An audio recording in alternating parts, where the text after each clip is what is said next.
Ok. Alors, bonjour à tous. Donc, je me suis lancée sous la pression de Fred, qui voulait absolument qu'on fasse une conférence sur la magie. Donc, j'ai répondu présente. Donc, je vous ai fait un petit support pour que vous écoutiez ce que je vous dis, mais aussi pour que vous puissiez aussi voir, parce que en termes de pédagogie, de voir, c'est aussi très important. Donc, ça m'a pris beaucoup de temps. Comme je vous l'ai mis ici, je viens vers vous pour du partage. Je vais partager mes expériences. Ce que je vous ai mis sur le support, c'est mon expérience à moi. Vous allez voir que dans cet art de la magie, c'est chaque sorcier ou sorcière, mage, magicien, magicienne va interpréter à sa façon. On va faire comme on le sent, on va dire. C'est beaucoup du ressenti. Alors, pour moi, je suis pas sorcière de naissance, contrairement à certaines personnes qui naissent dans une famille de sorcières. Moi, ça m'est venu, pour rien vous cacher, ça m'est venu l'année dernière. J'avais commencé à m'ouvrir aux énergies, j'ai commencé à observer un petit peu. Alors j'ai commencé par les chakras, après j'ai commencé à essayer de comprendre un petit peu tout ça. Ce qui m'a lancé, on va dire, c'est quand j'ai découvert Athès. Voilà, donc j'ai commencé à m'ouvrir un petit peu à tout ça. Et puis je suis partie un petit peu sur tout, pour rien vous cacher, franchement je suis partie sur tout. J'ai commencé à observer les runes, alors le futar, bref, les runes des sorcières, je suis partie sur le pendule, je suis partie sur plein de choses. Et puis, ça commençait un petit peu à m'agacer parce que je n'arrivais pas à comprendre pourquoi je m'éparpillais un petit peu sur tout. Et puis, jusqu'à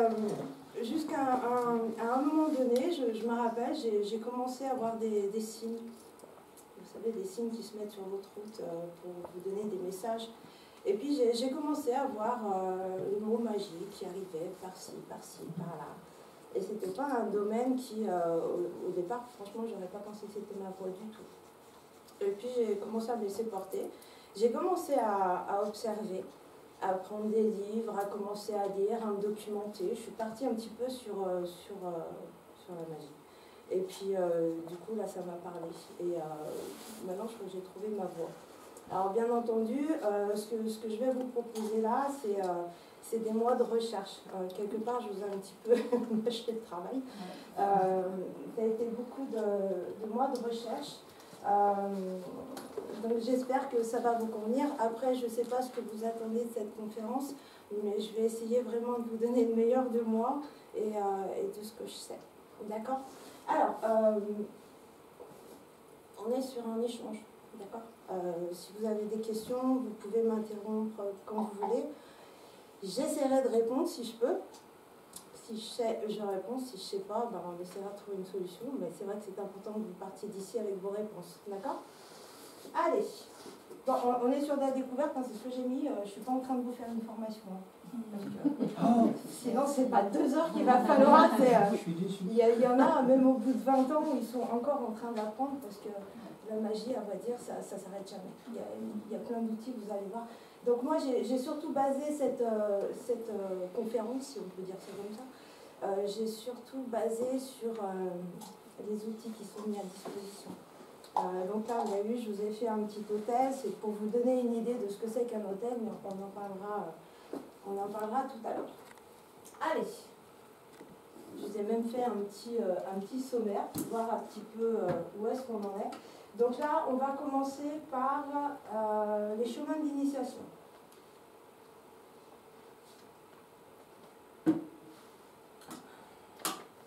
Donc comme vous le savez, la magie remonte quelque part un petit peu à la nuit des temps.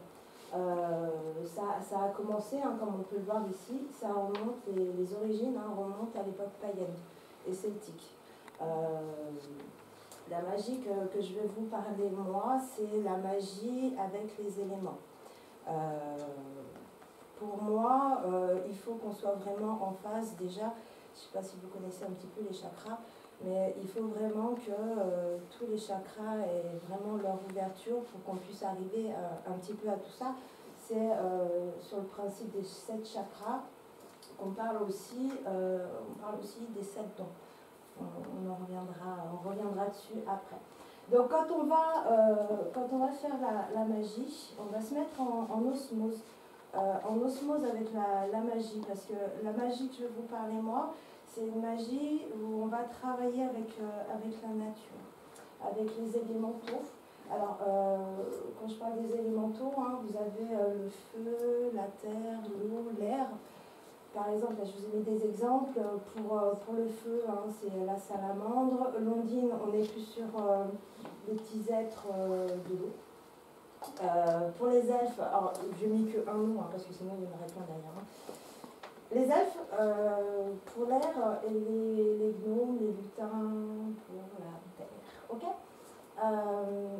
La magie, c'est d'essayer un peu d'altérer l'espace-temps pour qu'on arrive justement à nos fins. Hein. Suivant les rituels que vous voulez lancer, on va faire tel ou tel travail. Donc, c'est une science divine.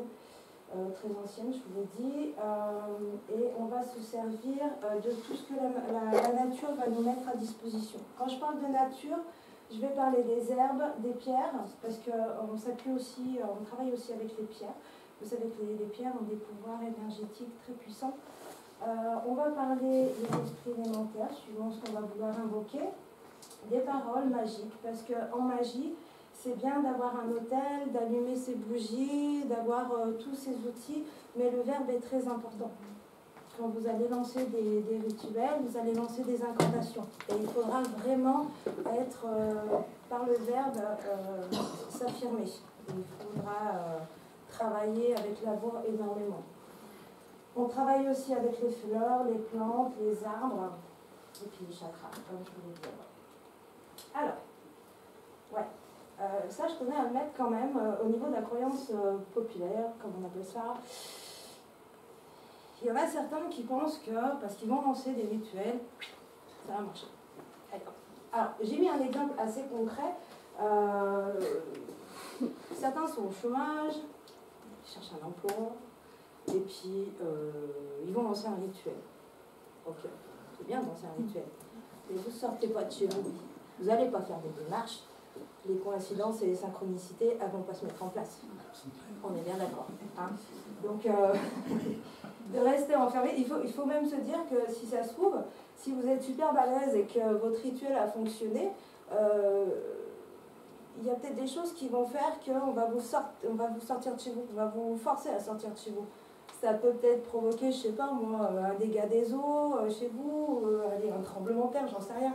Mais tout va se mettre en place, ça va dire pour que vous sortiez de chez vous. Donc il faut faire très attention à ça. Alors, les chemins de la magie évoluent. J'ai pris quelques points parce que j'ai vu certains sujets quand je me suis documentée où des gens avaient des idées reçues sur la magie. Par exemple, la sorcellerie comporte plusieurs degrés d'initiation. Alors, moi, je suis partie sur la magie que vous connaissez. Je pense que vous avez peut-être entendu parler de la Wicca. Voilà. Et c'est vrai que pour être une grande prêtresse, on va dire, ça ne se fait pas en claquant des doigts. Il va falloir avoir beaucoup de degrés d'initiation. Mais certains pensent qu'en assurant sa formation elle-même, voilà, j'ai décidé d'être sorcière, donc je vais commencer à me documenter, et puis ça va bien se passer. Bon, oui et non. Ou alors il faut être vraiment l'avoir à l'intérieur de soi. Mais sinon, c'est vrai que bon, il faut, ce qui va rejoindre un petit peu la suite, d'être initié par un ancien. Voilà, j'ai mon propre système, moi je vais faire ma croyance, je vais faire mon machin, et puis ça va le faire. J'ai commencé comme ça, moi, c'est pour ça que je vous en parle. J'ai commencé comme ça, je me suis dit, ouais, je me sentais assez forte pour le faire. Et puis finalement, on est envahi par le doute. Est-ce que ça je le fais bien? Est-ce que ça va? Est-ce que ça va pas? Et puis, trop compliqué. Travailler avec le web, avec le net, avec tout ce qu'on va trouver à droite à gauche, c'est une chose, mais vous savez que sur Internet, on trouve de tout et de rien. et des fois, ça peut être un petit peu source d'erreur. Donc, d'arriver à trouver quelqu'un qui pourra un petit peu vous canaliser, vous remettre sur le bon chemin, vous redonner des bases, c'est super important. Moi, je l'ai demandé, et puis je l'ai trouvé. J'ai une personne qui a bien voulu m'accompagner, donc je l'appelle mon mentor. Voilà. Donc, merci Manu. Alors, pas de compétences particulières à avoir. Ouais, parce que moi j'ai la science infuse et je connais tout. Bon. Ok. Le fondement est notre énergie et notre volonté, je suis d'accord. Là-dessus, si vous n'y croyez pas, de toute façon, vous n'y arriverez pas. C'est même pas la peine de commencer de toute façon. Mais pour une réussite totale, je pense quand même, et ça après, tout ce que je vous dis là, je vous rappelle que c'est ce que je pense moi, il vaut mieux avoir quand même quelques capacités. Voilà. Les capacités, c'est ce que je vous ai parlé tout à l'heure, c'est en lien avec les 7 dons. Alors, est-ce qu'il y en a un qui va me poser la question, mais c'est quoi ces 7 dons? C'est quoi les 7 dons? Je pose la question. Alors, bonne question. Alors, les 7 dons, on va en parler, ça tombe bien, j'allais aborder le sujet. Alors, les 7 dons, c'est pour moi en lien avec les 7 chakras. Alors, qui ne connaît pas les chakras? Ça sera plus simple. Alors, j'ai commencé à... Ouais, les chakras, hein, c'est les 7 principaux rouleaux d'énergie, parce que je crois, à ma connaissance, je crois qu'on a plus de 250 chakras dans le corps. Hein. Dans les mains, dans les pieds, on en a partout, qui sont souvent en lien d'ailleurs avec les chakras principaux. Mais dans cette magie-là, quand on va travailler avec ce chakra-là, hein, celui-là, donc je vais les faire en descendant, c'est d'arriver à travailler avec le karma, on va dire, des vies antérieures. Voilà. D'arriver à, par ce chakra-là, on va recevoir l'amour divin, hein, l'énergie qui va arriver par le haut, et d'acquérir la conscience cosmique. Ensuite, il faut travailler sur, celui-là vous connaissez, hein, c'est le 3e œil, c'est celui qui se situe ici. Celui-là va nous aider à développer nos dons de prophétie et de croyance. Pour le chakra 5, on est au niveau de la gorge, de la voix, celui-là va nous servir quand on va faire les incantations. Le verbe, hein, ce que je vous parlais tout à l'heure. D'arriver à trouver, mais surtout à exprimer les paroles magiques. On descend, là on est vers dessous, vers le cœur, le plexus. On a le don de la sagesse et de la guérison. Parce que la magie part aussi du cœur. Le plexus solaire, alors là c'est un peu particulier. On va influencer sur le temps. Et on va arriver à communiquer avec la nature et les esprits. Pour le chakra 2, donc qui est plus vers le nombril, alors là c'est plus en lien avec les voyages astraux. Par contre. Et visiter les univers parallèles. Et là on arrive au chakra 1, celui qui est souvent en lien avec la Terre. C'est la maîtrise des 4 éléments.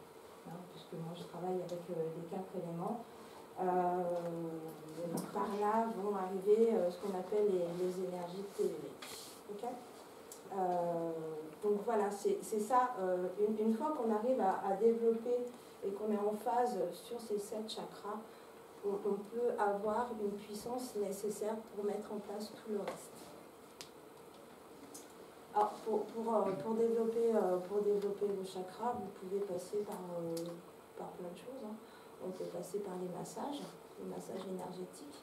On peut passer par la nourriture, la méditation aussi. Hein, d'accord, on est encore sur le même principe. Ensuite, les sorcières, donc là je suis toujours dans l'avocat. Les sorcières ont des phases importantes dans l'année. On appelle ça des jours de fête. Ça comporte 13 Esba et 8 Sabbat.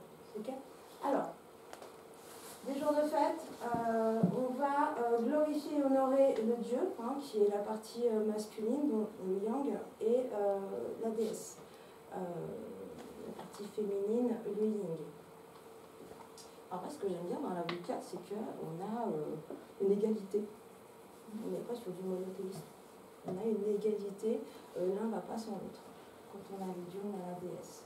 Alors le dieu, c'est le soleil, et la déesse, la lune. Ok. Alors, je vais vous expliquer un petit peu, alors vite fait, hein, parce que bon, c'est pas le but de s'arrêter sur cette roue de l'année, mais pour voir un petit peu quels sont les types de fêtes qu'on va fêter.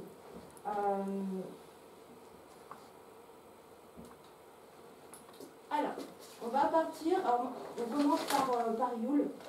Yule qui est à la période du solstice d'hiver. Yule, c'est la naissance.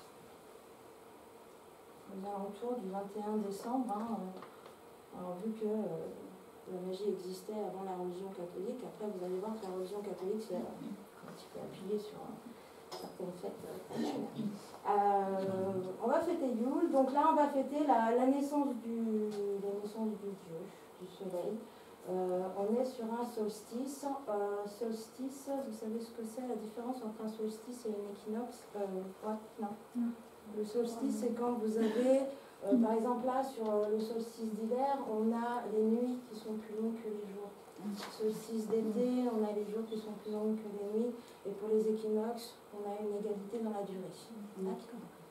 Donc, on part de Yule. Ici, vous avez l'autre solstice qui sera le solstice d'été pour l'Utah. On verra après. Donc, on célèbre rituellement le soleil. La bûche. Je ne sais pas si vous avez entendu parler de la bûche. Hein. On décore une bûche quand on n'a pas une cheminée. On fait brûler une bûche dans la cheminée. La bûche, avec la religion catholique et l'évolution du temps, maintenant elle s'est retrouvée où? Dans l'assiette. Dans l'assiette, au chocolat. Voilà. Mais à la base, elle était dans la cheminée. Donc c'est la naissance du dieu. Ensuite, on va fêter ici Imbolc.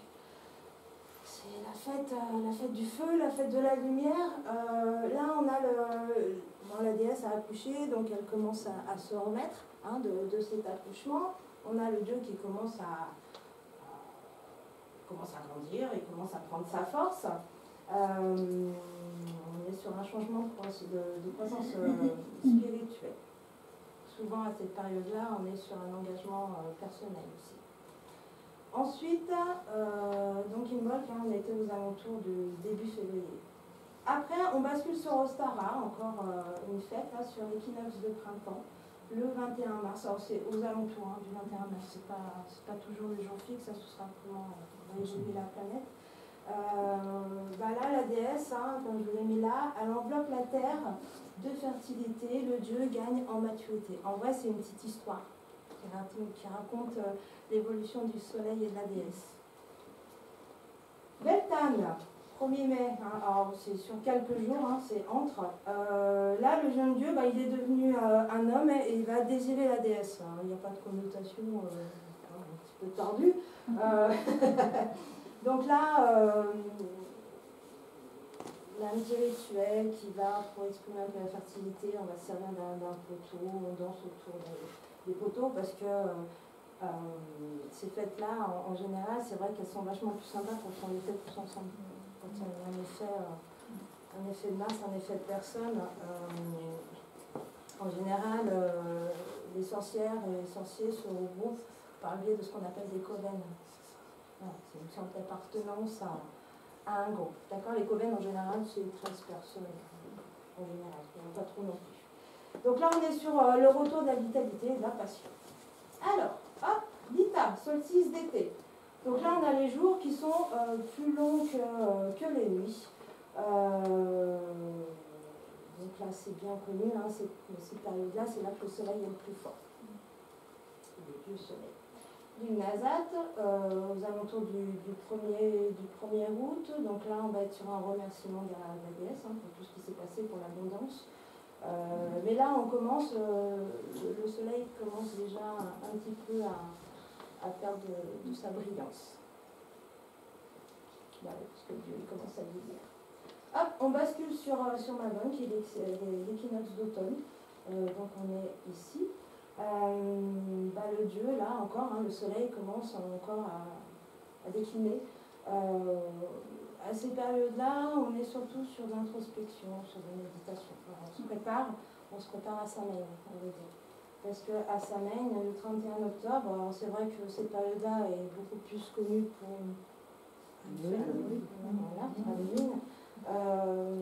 Ça a été un petit peu dérivé, mais c'est vrai qu'à cette période-là, moi j'avoue que cette fête-là, c'est celle que j'apprécie le plus. C'est un peu particulier parce qu'à cette période-là, on a vraiment un voile qui est très fin entre la terre et les esprits, un petit peu le côté paranormal.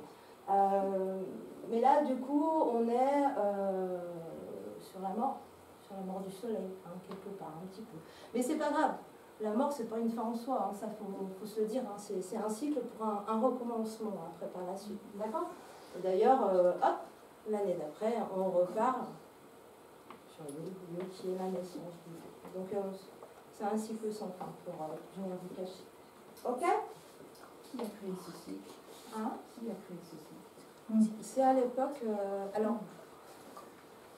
À l'époque, il y avait déjà les fêtes païennes et celtiques qui existaient. Il y avait déjà, pour rien vous cacher, on avait déjà les fêtes qui étaient sur... il y avait déjà des fêtes qui étaient déjà en place, parce qu'ils travaillaient déjà sur les naissances des animaux, sur le cycle des récoltes. Et c'est après, quand ils ont commencé à développer leur connaissance sur le système planétaire, qu'ils ont commencé à associer ce que je viens de vous expliquer sur les solstices et sur les équinoxes. Mais à la base, il y avait déjà 4 fêtes qui existaient. Ils ont rajouté après les autres qui étaient en lien avec les solstices et les équinoxes. À l'époque celtique, déjà, ils travaillaient déjà dessus. Ils étaient déjà sur cette fête-là. J'ai parlé des Sabbats, maintenant on va parler des Esbats. Alors les Esbats, c'est les cycles de la pleine lune. La pleine lune, elle est très importante, mais en magie, on va travailler sur il y a 4 cycles qui sont plus importants. C'est cela. C'est au niveau de la nouvelle lune. Alors la nouvelle lune, là, par exemple, elle est là. On la voit pas, elle a disparu. Ensuite, on a la lune croissante. On a la pleine lune et on a la lune décroissante. Et c'est à ces périodes-là où, en termes de rituels, sur ces 4 phases-là, qu'on va plutôt accentuer les rituels, tout simplement. Et puis, il y a d'autres phases à côté, ce qu'on appellera les phases secondaires. Ce sont les quartiers de lune et la lune gibbeuse. Par exemple, là, en ce moment, on est sur une lune gibbeuse descendante. On vient de passer le cycle de la pleine lune. D'accord? Avant d'arriver à la pleine lune, on était sur la lune gibbeuse ascendante. Okay? Alors là, je vous ai mis une petite parenthèse. Les sorts avec intention positive, sur du long terme, on les lance souvent lors des cycles de la nouvelle lune. Mais il n'y a pas que. Les années bissextiles ont lien avec les 13 lunes? Alors, à vrai dire, c'est 12 ou 13. Parti sur 13 parce que cette année, il y en a 2 au mois d'octobre. C'est entre 12 et 13. C'est vrai que j'ai mis 13 systématiquement parce que cette année on était sur 13. Bonne remarque. Alors, lors de la lune croissante. Donc, je ne sais pas si vous avez déjà vu les représentations. On a la pleine lune et puis on a les 2 croissants. Donc sur la lune croissante, on va représenter la jeune fille, une croissance. Après, on a la pleine lune qui représente la mère. Et après, on a l'autre croissant de lune qui représente la vieille femme, jusqu'à ce que la vieille femme s'éteigne. Donc c'est pour ça qu'à cette période de lune croissante, on peut aussi l'appeler la lune de la main droite. Là, on va être sur des sorts qui vont nous faire croisser en termes pour trouver l'amour. On va être sur amplifier là-dessus, on va améliorer la pensée. Quand on va lancer des rituels au moment de la pleine lune, alors c'est là où elle est vraiment la plus forte. Là, on va se servir du rayonnement de la lune déjà pour s'énergiser nous. Je ne sais pas si vous l'avez fait. Depuis vendredi soir, il y avait la pleine lune qui est arrivée. On s'expose à la pleine lune, on renforce un peu sa spiritualité, ses dons, ses capacités un peu extrasensorielles. Hein, c'est la puissance de la lune qui veut ça. On sort ses pierres. On va faire recharger les pierres. Toutes les pierres, parce que du coup, toutes les pierres peuvent être rechargées à la pleine lune. C'est un moment très, très fort et très intense et très important. Quand vous verrez les pleines lunes, maintenant dites-vous qu'à ce moment-là, vous avez tous les sorciers et les sorcières qui vont lancer leur rituel à la pleine lune. Et puis ensuite, on a ce qu'on appelle la lune décroissante. Ou aussi la lune de la main gauche.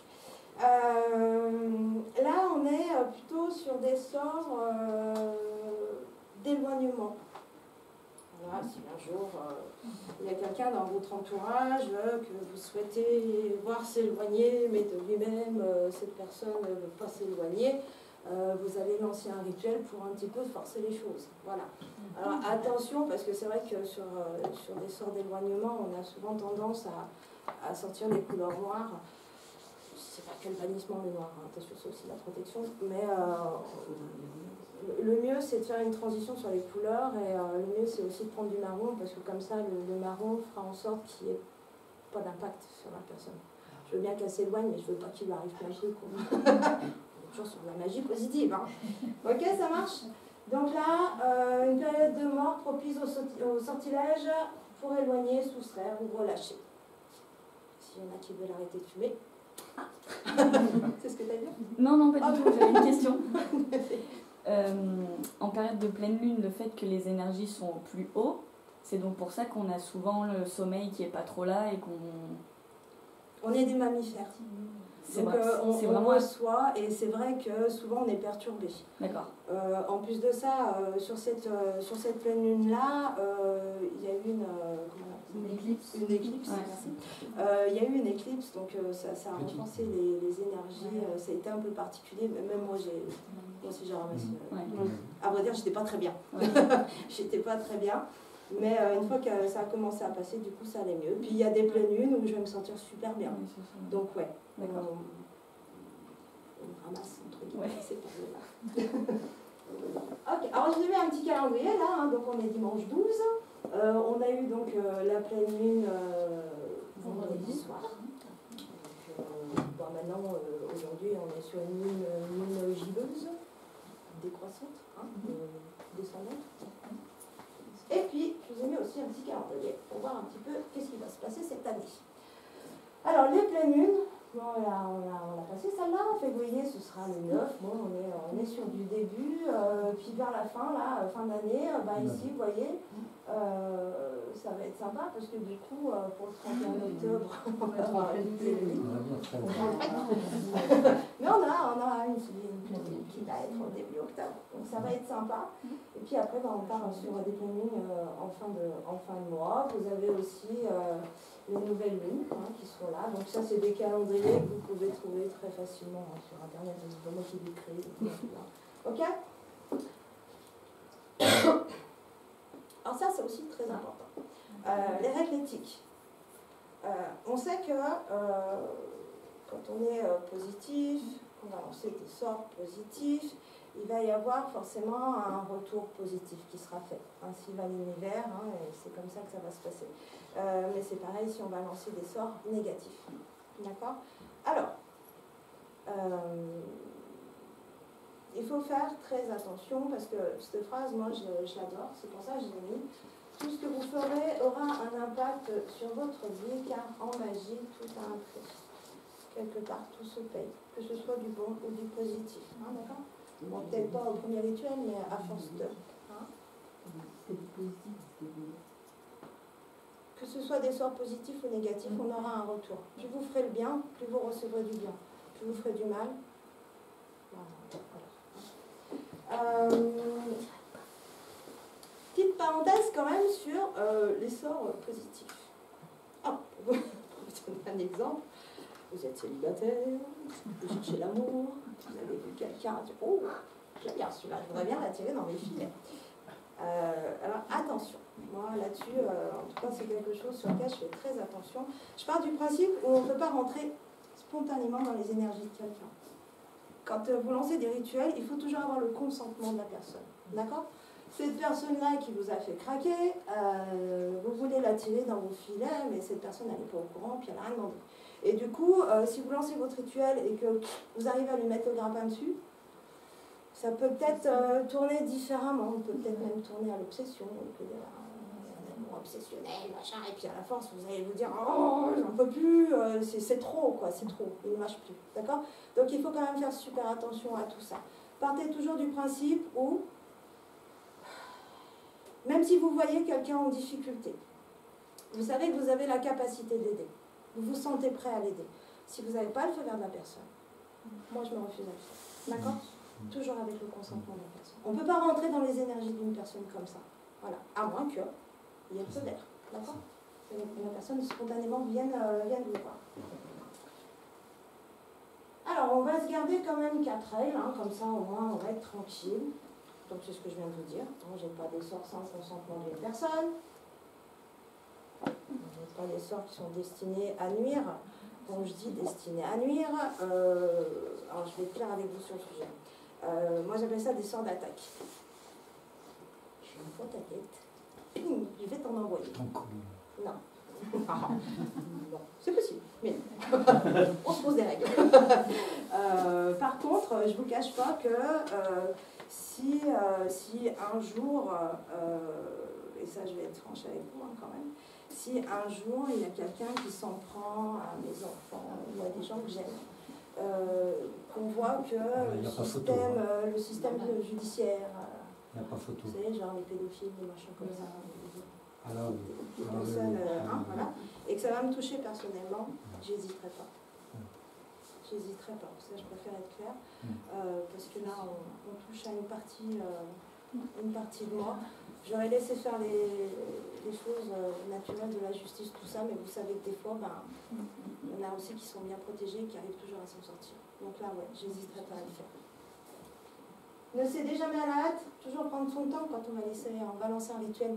Vous avez des petits rituels que vous allez pouvoir lancer comme ça, vite fait, tac tac. Il y en a certains qui ne prennent pas plus de 1 heure, on va dire, le temps de tout mettre en place.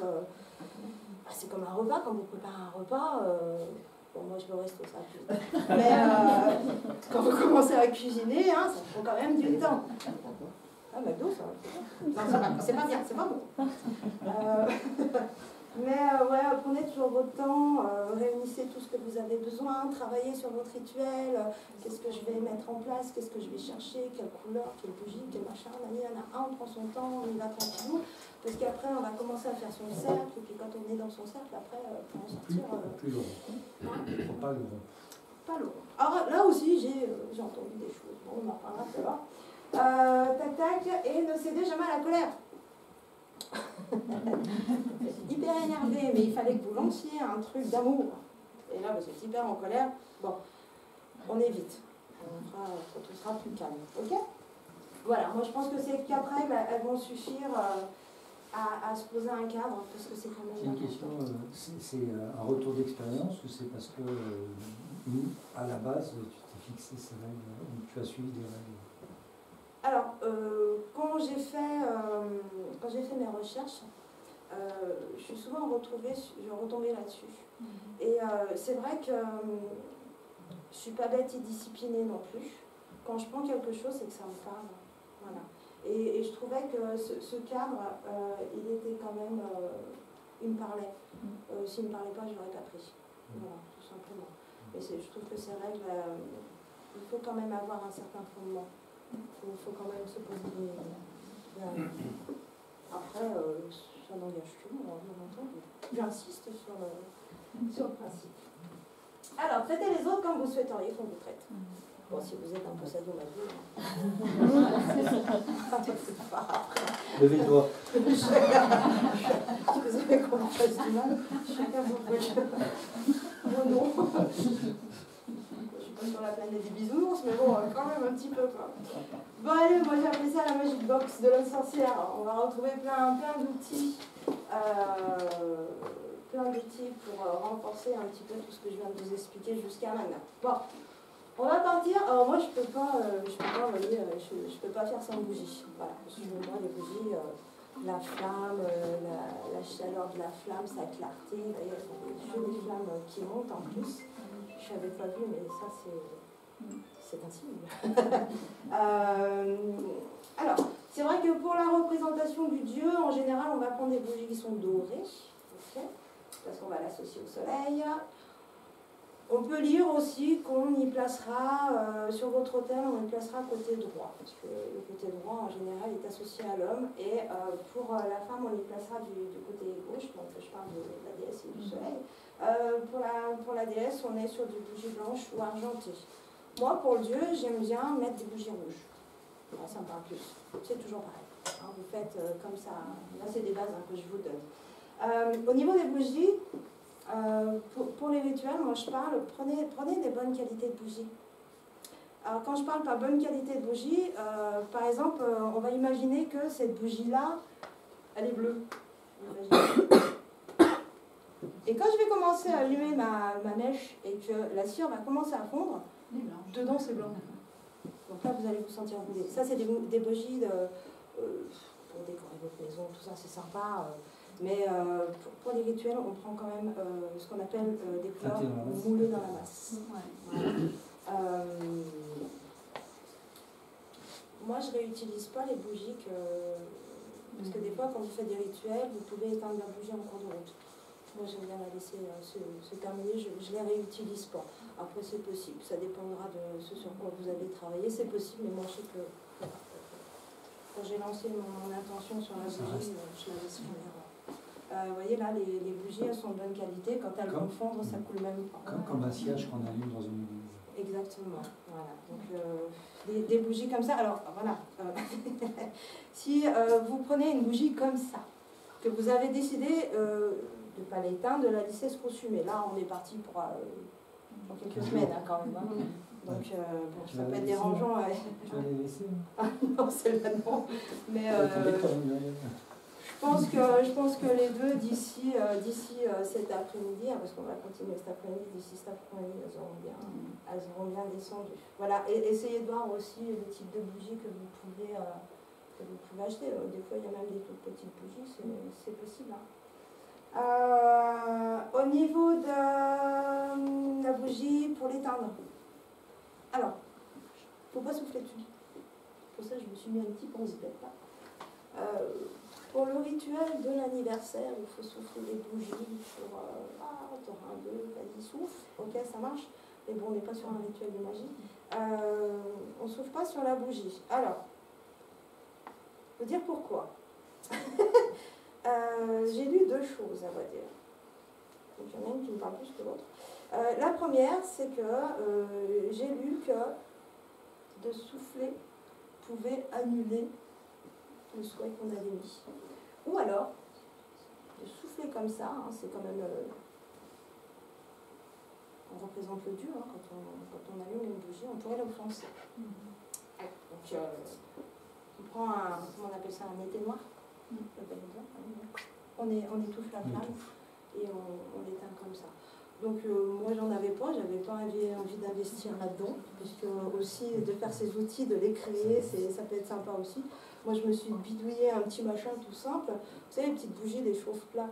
Voilà, j'ai attendu qu'elles finissent, j'ai collé un truc dessus, on sert, je me flatte avec, hein, puis ça m'a rien coûté. Hein, parce que ça coûte cher aussi d'investir dans tous ces outils. Ok ? Donc pour les bougies, hein, c'est pareil, hein, on va avoir la symbolique des couleurs qui vont se mettre en place. Hein. Le rouge et le rose, c'est pour l'amour, on verra tout à l'heure, attention, le rouge et le rose, c'est pas la même signification. L'orange, le jaune, bon bref. Suivant ce que vous voulez travailler, hein, la couleur de la bougie va avoir son importance. J'ai lu aussi que avant, il n'y avait pas de couleur de bougie. Ouais. Donc en fait, c'était peut-être l'intention qu'on mettait et qu'on a associé après on y mettait la couleur, parce qu'il n'y avait pas de couleur de bougie il y a longtemps. Tu tu m'as grillé. Mais oui, effectivement, avant les bougies, elles étaient des blanches. pierres, peut-être On prenait les pierres Non, parce qu'on ne connaissait pas trop. Pour faire des bougies? Non, mais pour avoir la couleur. Non. La visualisation, parce que comme le verre, maintenant, la visualisation. la couleur devait exister parce qu'ils avaient quand même. Ah oui, quand on broyait des pierres, je sais qu'au temps des Égyptiens, on broyait la Oui, puis du métal, on peut faire aussi des couleurs parce que là, toutes les couleurs, on retrouve. Oui, mais l'alchimie. Ouais, ça, c'est peut-être une autre conférence sur la chimie, ça peut être sympa. Alors, il y a un truc aussi qui peut être génial, c'est que vous fassiez vos bougies vous-même. Ouais. Ça, c'est le top. Moi, je suis pas calée dans le domaine, je ne me suis pas encore mise, mais en plus, quand vous avez créé la bougie, vous y mettez l'intention que vous allez vouloir utiliser pour la bougie. Donc ça, c'est vraiment, c'est le summum. Hein. Ils vendent des rouleaux, j'ai vu des rouleaux de cire d'abeille, vous mettez la mèche dedans et puis c'est parti, mon kiki. Hein. Apparemment, ça a l'air d'être super simple. Comme j'aurais testé, je pense. Ok, allez, dans la Magic Box, on va retrouver la baguette. Alors, oui. Est-ce que c'est aussi offensant de l'éteindre avec les doigts que de le souffler dessus? Non, c'est possible aussi. On se mouille un petit peu les doigts, parce que ça fait mal. Mais en gros, quand tu as allumé, je ne sais pas combien de bougies, au bout d'un moment, ça mal. Mais c'est tout à fait possible. Okay, c'est une bonne remarque. On va avoir la baguette. Alors, la baguette, hein, vous voyez, Manu a eu la gentillesse de m'amener des petits outils. La baguette. Alors, la baguette, choisissez-la correctement. Il faut qu'elle vous parle, la baguette. D'accord. Là, elle est en bois. Vous pouvez elle a une représentation comme ça. Vous pouvez, elle a même une pierre ici, une obsidée. Onyx. Une onyx. Voilà, elle est comme ça. Vous pouvez, elles ont plusieurs formes différentes, c'est toujours pareil. Quand vous allez la choisir, prenez votre temps. Dites-vous pas, je vais me lancer dans la sorcellerie, je vais chercher sur internet, allez, celle-là, elle est en promo, allez, je la prends. Non, il faut que ça vous parle aussi. Hein. C'est super important de choisir ces outils. Ça ne peut pas s'acheter sur internet. On peut se la faire aussi. Arrêtez de me crier. Oui, on peut se la faire aussi. On peut se créer sa baguette. Je confirme. Je confirme. Tout à fait possible. Alors, la baguette, à quoi va nous servir pendant notre... quand on sera dans notre cercle, je viendrai après. C'est un instrument d'invocation. On va canaliser les énergies. Et plus vous allez faire des rituels, plus elle va devenir forte. D'ailleurs, tous vos outils vont devenir très forts. On se remplir d'énergie. Avec votre baguette aussi, vous pouvez, dans l'air, dessiner des runes, des pentacles. On peut aussi faire avec sa baguette des protections devant les fenêtres pour éviter que les mauvaises énergies arrivent. Et on va surtout pointer avec la baguette. Des fois, on peut aussi travailler, vous savez, avec des représentations de personnes. Il y a des petites poupées qu'on appelle Kata. des katas. Kata ou d'Agida. D'Agide. J'étais plus sur d'Agide. Voilà, pour cibler un petit peu si vous faites des soins plus précisément à tel ou tel endroit. Okay. Ensuite, sur notre autel, on va retrouver la coupe. La coupe, le calice, bon, ça c'est des photos de ce que j'ai moi, hein, ça peut ressembler à d'autres choses. Dans le calice, ici on a un petit calice, on va y mettre l'eau, hein, l'élément de l'eau. Alors l'eau, toujours pareil, on fait attention à l'eau qu'on met dedans. L'eau minérale, du robinet, bon, hein, elle est un petit peu pas propre. De l'eau qu'on met à la lune. Ouais, on peut mettre de l'eau de lune. On peut mettre de l'eau aussi qu'on a fait bénir par un prêtre ou qu'on a béni nous-mêmes. Donc pour bénir de l'eau, il faut quand même avoir des bases, il faut déjà être baptisé. Mais voilà, c'est tout aussi possible. À un moment donné aussi, je récupérais l'eau de pluie. J'ai mis sur mon balcon un petit bac pour récupérer de l'eau de pluie. Puis un jour, quand j'ai regardé mon eau, il y avait plein de trucs un peu crado dedans parce que à la fin, la pluie, finalement, parce que le centre du ciel, c'est pas toujours béni. Puis bon, vous savez que les assemblages de kérosène, bon bref, on ne sait pas ce qui nous tombe sur la tête. Si tu veux la boire après. Exactement. Donc voilà, le mieux, c'est prendre de l'eau de source et puis de travailler avec après. Ok. La coupe, il faut qu'elle soit en métal? Alors, peu importe. Il n'y a pas d'importance. Il faut éviter le plomb parce que bon, c'est toxique.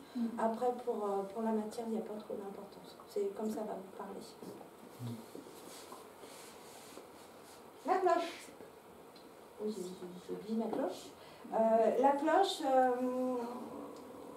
alors quand on commence un rituel, on met un petit coup de cloche. C'est ce qui va lancer, ou même à la fin du rituel. Là, on signale qu'on commence ou qu'on arrête, et puis on appelle la déesse aussi. Est-ce que le bol tibétain, c'est le même... C'est le tintement, à C'est vrai le dire. Ouais, c'est le tintement. J'ai pas lu d'impératif sur la cloche. Moi, c'est le bleu, c'est le tintement. Le chaudron, donc là, on a un chaudron qui est magnifique. Alors moi, j'ai un chaudron chez moi, hein, mais il est tout petit comme ça. Parce que pour rien vous cacher, j'ai pas de cheminée, j'ai pas d'extérieur où je peux allumer un feu et poser mon chaudron dessus. Et sur ma plaque à induction, ça passe pas. Les sorcières modernes, ça passe pas. Donc, moi, mon petit chaudron, on va dire, dedans, je vais faire brûler des petits morceaux de bois, des papiers aussi, où j'ai mis des choses dessus. On peut faire brûler aussi des herbes, voilà, sur mon petit truc. Avec un gros chaudron comme ça, magnifique, on peut aussi faire des recettes magiques, des préparations, des potions. D'accord? J'ai une question. Oui. Il faut absolument un couvercle sur le chaudron? Non, pas absolument. Après, c'est vrai que c'est pratico-pratique si ça commence à brûler, le papier, machin, ça commence à puer. Mais après, s'il n'est pas fermé, c'est pas grave. La tamée. Donc la tamée, ici on en a un. Souvent, hein, le manche est noir. Voilà. Alors là, c'est quand on va commencer à faire des sacrifices, hein, à tuer les animaux, son mari. Non, on ne fait pas de sacrifice. On tue personne, je vous rappelle quand même. En tout cas, pas dans ma magie. Non. Non, c'est spirituel. Hein. Ah, en vrai, c'est un outil de commandement. Hein. Personne ne rebelle face à un couteau, en général. Ça va servir spirituellement à trancher des liens. Et si on a lancé ça, bon, c'est quand je serais peut-être plus une sorcière expérimentée, prête à m'attaquer à des entités assez fortes, et aussi pour se défendre. Voilà. On a la boline aussi, qui est là. Tac, jolie boline. Alors, elle a cette forme-là. La boline peut ressembler à la tamée et avoir un manche blanc. Voilà. Avec cette